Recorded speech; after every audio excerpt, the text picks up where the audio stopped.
Hello, this is the Provoked Prawn, and this is the Thrustmaster T-Flight Hotas X, a joystick from Thrustmaster that's compatible with both PC and PS3. It's an affordable joystick at around £50.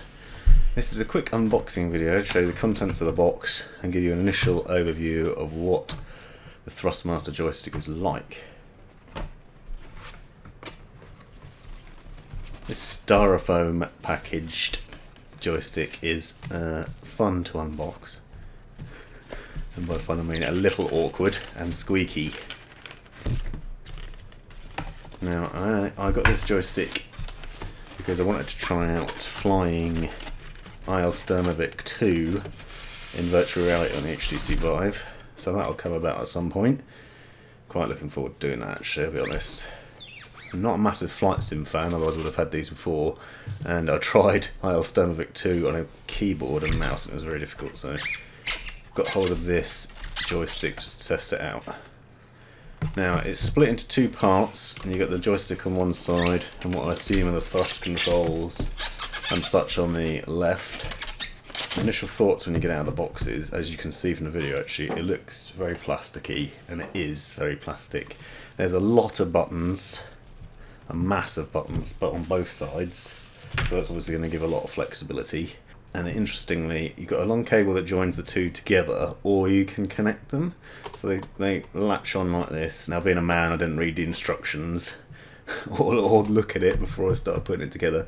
It doesn't pop together like this. What happens is underneath there's an Allen key, which you'll see in a minute, and you can see over here the Allen key stored on the right hand side there, and some screws that attach one section to the other, so you just need to loosen them and then attach it together. Now obviously you can have it separate on either side of your keyboard, for example, to give you easy access, or if you like to have a nice tidy area like I do, then you can connect the two together. You'll also see in a minute there's a couple of channels here underneath the joystick which allow for cable tidying. So you can tidy up those cables and get them out of the way, so it's nice and neat. There's a loop that you can wrap it around to reduce the amount of cable that you have to deal with, and then you can also tidy it up. I like the fact that it doesn't just click together; it screws in, makes it a nice and tight connection. But generally, as you'll see in a minute when I get into this video a bit more, the build quality on this one doesn't feel that amazing, which is not surprising considering it's £50, but if you go in at 50 quid expecting to have an amazing build quality, you're going to be disappointed. A lot of the buttons seem to give quite a lot of noise and easy movement when you're moving the joystick around. It feels quite loose, I think would be the best way of putting it, is that when you move that joystick it sort of has a bit of plasticky movement and sound to it.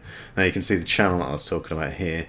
You can wrap that round underneath on the left side to make the cable nice and tidy, and then tuck it into this cable tidy channel around the bottom so it's all out of the way. So if you've got it as one unit, all you've then got is the USB cable that comes out of the joystick and goes back into your machine. As I said, this is compatible with PlayStation and PC straight out of the box. It also has driver software that you can download to make it compatible with other things. Now I want to show you what it sounds like when you start using it, to give you an idea of how plastic it feels.